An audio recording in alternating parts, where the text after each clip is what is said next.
আসসালামু আলাইকুম। আশা করি সবাই ভালো আছেন। আজকে কিছু কথা বলবো আপনার এআই কে নিয়ে।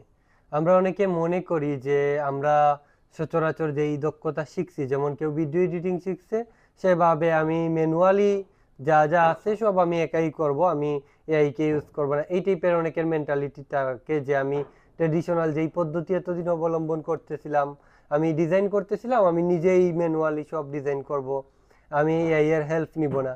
এরকম মাইন্ডসেট থাকলে আপনি মানে এই প্রতিযোগিতার বাজারে বর্তমানে টিকতে পারবেন না। কারণ আপনার কম্পিটিটর হয়তো একটু পরে আসছে, তার হয়তো এত বেশি দক্ষতা নাই, কিন্তু সে এআই কে ব্যবহার করে তার যেই কাজ আছে এটাকে আরো ক্রিয়েটিভ ভাবে করতে পারে। আপনাকে স্মার্ট ওয়ার্ক করতে হবে। আপনার যে দক্ষতা সেটা আপনার জন্য প্লাস পয়েন্ট, কারণ আপনি যারা নতুন তাদের তুলনায় অনেক বেশি জানেন, বুঝেন।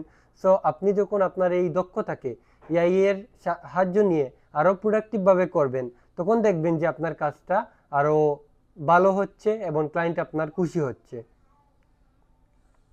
তাই আমি মনে করি আপনি ভিডিও এডিটর হন, ডিজাইনার হন, ডেভেলপার হন, সমস্যা নাই। আপনি আপনার দক্ষতার পাশাপাশি এই দক্ষতার সাথে কিভাবে এআই কে ইন্টিগ্রেশন করা যায়, এআই এর হেল্প নেওয়া যায় বা এআই কে কাজে লাগানো যায়, এই বিষয়গুলো একটু দেখবেন। কারণ আপনি যদি এগুলো আজকে না দেখেন, তাহলে কালকে দেখবেন যে আপনার পরে এসেও কেউ আপনার চেয়ে বেশি শাইন করতেছে। ঠিক আছে?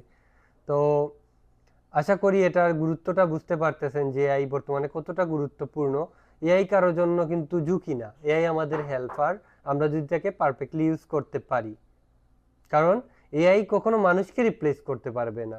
সেই সকল মানুষ অন্য মানুষকে রিপ্লেস করবে যে এআই জানে এবং সঠিকভাবে প্রোডাক্টিভভাবে তাকে কাজে লাগাতে পারে।